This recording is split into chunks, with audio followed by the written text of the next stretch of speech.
and everybody had a different attitude than we see today. And what was really, to me, still the big difference between then and now is the cars were all different.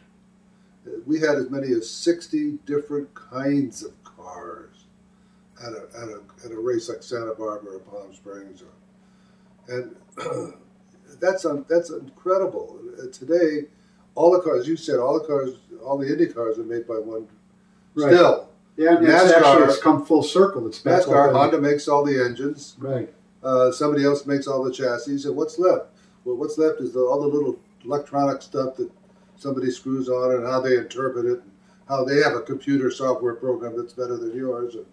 And the decals. You know, that to me, racing's on a different plane that I don't understand and don't want to. And besides the variety of the cars, you'd probably have hundreds of drivers show up at an event, one of your weekend events at Palm Springs. Oh, we would have, 200, 300 entries, sometimes 350 entries, and we'd just have different. And the races were relatively short, 15 or 20 laps. We weren't interested in trying to burn, see who could live longest. That wasn't the thing. It was like get out, have a good time, go around like 15 times. Believe me, after 10 or 15 laps, you were ready to come in. Yeah, you'd had enough fun, and you were tired. Eventually, we did have a 6-hour race at Torrey Pines, but those were rare. Any kind of a lengthy event. Mostly, even the main events were maybe 20 laps on a 2-mile or less course, or 25 laps, something like that, but not very long. And in other words, we weren't into pit stops. If you had to make a pit stop, forget it. You were done.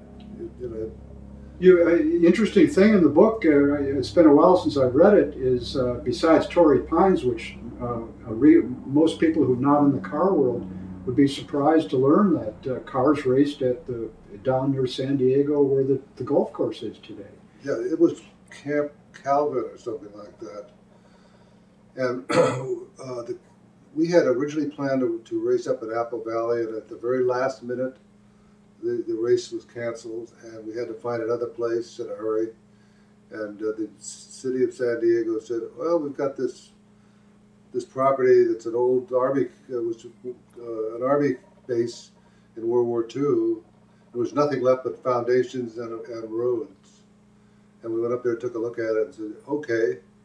And paved in one little section, and that was it. And it became a wonderful place to race and play golf, too. Oh, yeah. And then the other interesting places that I recall from the book were Pebble Beach. I actually raced on the roads where the 17-mile drive is now. Well, some of the most expensive real estate in the world, I would say. And yes, it was. I raced there. The only raced there 5 times, and I won 2 of those races, and they were very exciting. It was purely a road race. It was through in and around through this forest. And with big, beautiful homes on, all around, and it was. When I think about it, it was pretty scary because these massive trees didn't give much if you ran into one. Maybe the first quarter of an inch, but that was about all that you could expect. But Pebble Beach was one, and then at Golden Gate Park, which is, one of the most beautiful parks in the world, and right by the Golden Gate Bridge, and we only raced there, I think, 3 times, and I won that once. But there was some unbelievable venues, and spectators had a different, there wasn't grandstands.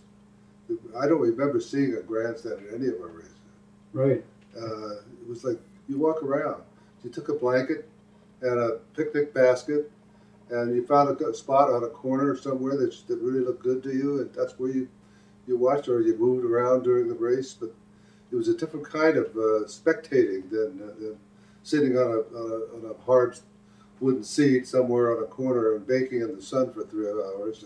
And there was no concrete barriers. There was no safety fences.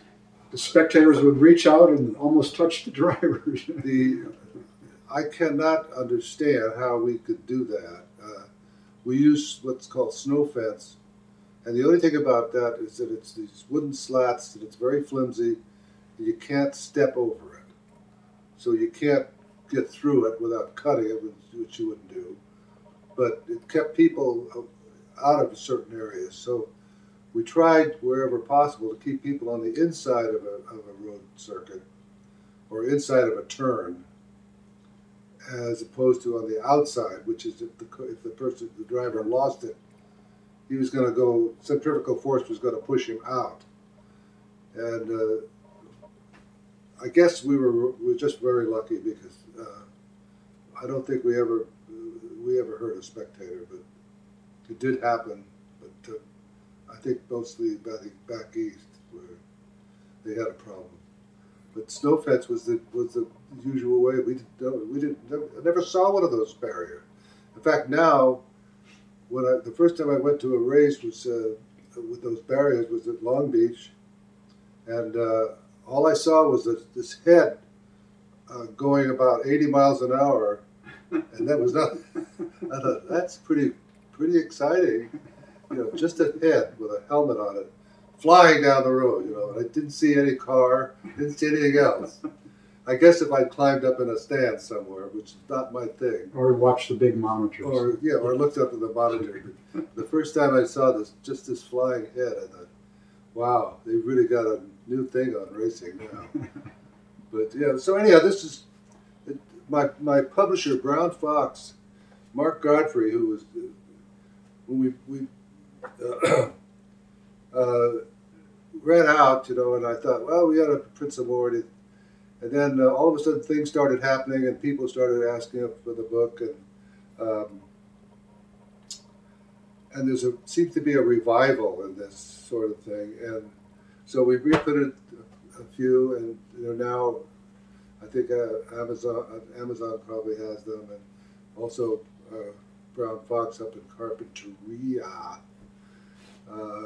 can be reached. There's more information on that later, but essentially, yeah. And I'll tell you something else about this.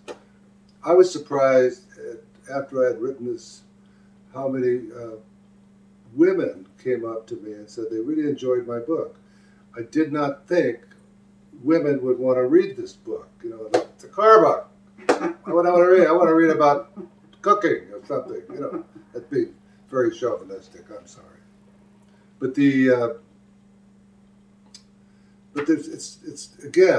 it's about people, about my kids and my wife and my friends and the people I raced against. Phil Hill, who became a world champion, he and I raced against each other, and I beat him 4 out of 5 times. Carroll Shelby, who's gone, I'm sorry to say, but he and I raced against each other. I raced against a lot of really phenomenal people, and I had a wonderful time, and so did they. Well, the other thing, I haven't read it in a while, but there's some interesting personalities in there, even back in your high school days. That Marilyn Monroe went to the same high school. Yeah. So it gives the whole the feeling of the era of the late 40s, the 40s, the 30s, and the early 50s, especially. She was in the class behind me, and Jane Russell was in the class ahead of me. So I was locked. I couldn't go either direction. I didn't have a prayer. So luckily the war came along. And just recently I heard after one of your races, there was an enormous party where one of the wealthy drivers, Jim Kimberly, showed up with Ginger Rogers as his date. Yes, yeah. And I remember he had a full length coat, or was it Ginger? I don't remember. But yeah, it was at Pebble Beach, and Kimberly he had an MG at that particular race, and managed to get it upside down, which is a very hard thing to do on an MG. I think only Kimberly could do that. But the same thing was true at Santa Barbara. Barbara Hutton, Wow. who was a dime store heiress and the mother of Lance Revenlow, who became a good friend of mine, and we raced together at Sebring, and that's another story. But Barbara would always show up each time with a different husband. You know, it was either Count von Revenlow or Cary Grant or whoever. You know, but she was something else. And I remember at Lance's 21st birthday at his home, I danced with her, and all I could remember was she had a rope of emeralds around her neck, and they were the size of dominoes. And I'm hoping the lights will go out. Oh boy, yeah, it was one way to make a fortune. Yeah, instant wealth overnight. But yeah, just huge, big green things all around. Yeah, she was something else. And, but you know, we were exposed to all of that, and yet it didn't. It was all because it was amateur, because we weren't. It wasn't my money against your money. There was a different environment, different venue, different feeling that we have today. And I take it right on through up until the 60s when I finally decided that was it and hung it up. But I think you would really enjoy looking through this. Some great pictures in here, and be fun to read. And I guarantee a few laughs. I understand you're working on a sequel, Bill. I wouldn't call it a sequel, but I'm working on something. You know, again, I don't know what it's going to be. I'm just having fun with it. But yeah, I'm looking back. Some of the people that I wrote about are no longer around. So there were a few stories that I wanted to tell that I, in good taste, withheld. More than a few good stories. That I didn't want to talk about in here. That I thought, well, it might be fun to just maybe lift the corner of the blanket and peer under and see what's going on. So who knows? We'll see. I'm working on it, but it's been good fun. So there'll be a title at the end where we'll have the details of where you can find the book besides Amazon. Get a hold of Mark Godfrey and Bob Fox Publisher. And yeah, and the book's like modest cost, $25. So what can I say? Any chance of signed copies if they order direct from you, Bill? No. Show up at one of our I don't want to be in the business. I don't, I write. I work on creating them, but I have a few copies that I keep here for just this purpose. Just personal appearances. Yeah. When you go on your tour, your book tour. But I had somebody told me that they saw a copy on eBay for like $100. Wow! But this is before we did the reprint. But I had heard that $40 and $50 was like the going price. Well, there's another. I think 100 was out. Maybe he expanded it, but another good reason to buy the second reprint. Well, someday it'll be out of print again. Yeah, it will. Fortunately, they've got some new printing techniques that allow us to print a modest amount at a time, and that's great for people like me that we don't want to print 10,000 copies that don't have room in the garage. Anyhow, folks, it's been fun to sit here and chat with you, and I hope you'll give it a shot. Okay, thanks a lot, Bill. Red Wheels and White Sidewalls. Thanks a lot, Bill, and we'll have another interview soon on YouTube.